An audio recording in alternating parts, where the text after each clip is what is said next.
Good afternoon. My name is Richard Casillas, and today I'm going to be presenting to you my research project on behalf of the CSULB Sociology Department titled Interpreting the Resilience of Families Affected by Addiction. The reason why these three red highlighted themes are relevant today is because research shows that over 100 million family members are affected by the addictive behavior of a relative. With that being said, the purpose of this project is to explore the lived experiences of family members affected by addiction, with the aim to interpret how resilience and support is fostered within these families. Overall, consistently throughout my literature review, I found five relevant themes in terms of thinking about how affected family members are affected by addiction. So continental dilemma, what that means is that alcohol and addiction are found consistently in every part of the world, in every continent of the world. And so that being said, a broad research perspective exists in academia, which allows us to interpret and define and really hone in on the very different perspectives that people experience because of an affected family member's addiction to drugs or alcohol.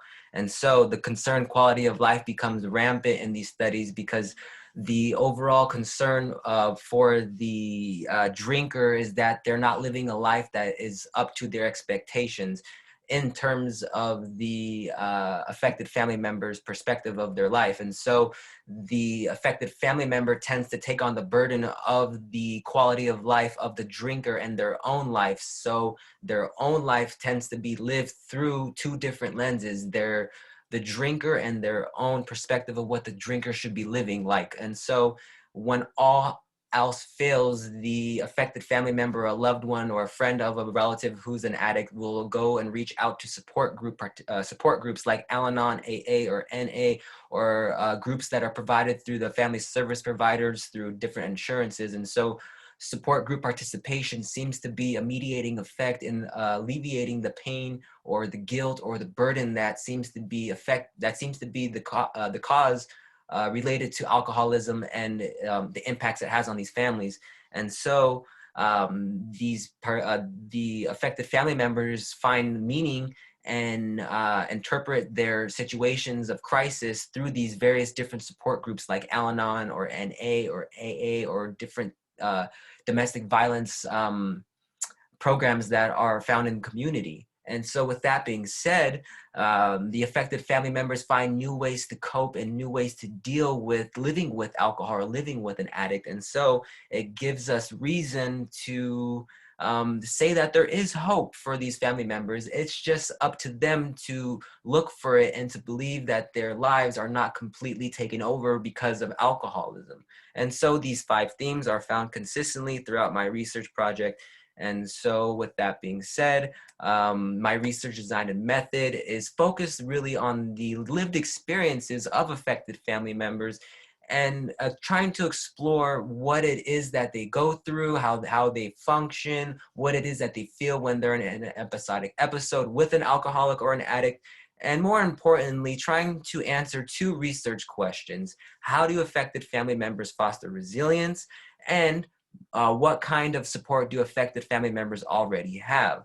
And so in terms of thinking about who I would like to study and for this research project, I'm thinking about studying college student experiences in the Los Angeles and Orange County area, because I believe that these students are often associated with alcohol or drugs, which makes me think that there are hidden stories beneath the surface of the students that are sitting in the classrooms of these various different types of degree fields. And so they're probably going through some type of negative experience that does not allow them to interpret or examine or define what it is that this experience means to them. And so how I'm going to target these college students is by using convenience and snowball sampling, where I were to go to a college campus and ask if they have different support groups already in play, like NA or NA, that would allow me to really home in on the different types of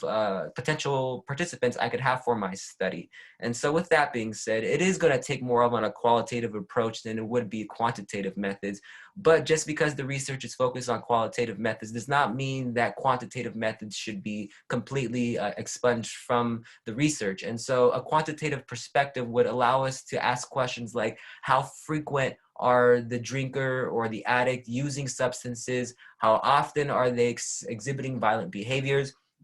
Or how often are either the drinker or the affected family member exhibiting help-seeking behaviors? And so these are thinking of the problems in more of a numbers aspect, but I'm not focused on that for this research project. I'm more focused on a qualitative aspect, using a phenomenology aspect to understand the lived experiences and the subjective experiences of these affected family members, and what it is that they go through and how they individually define their experiences.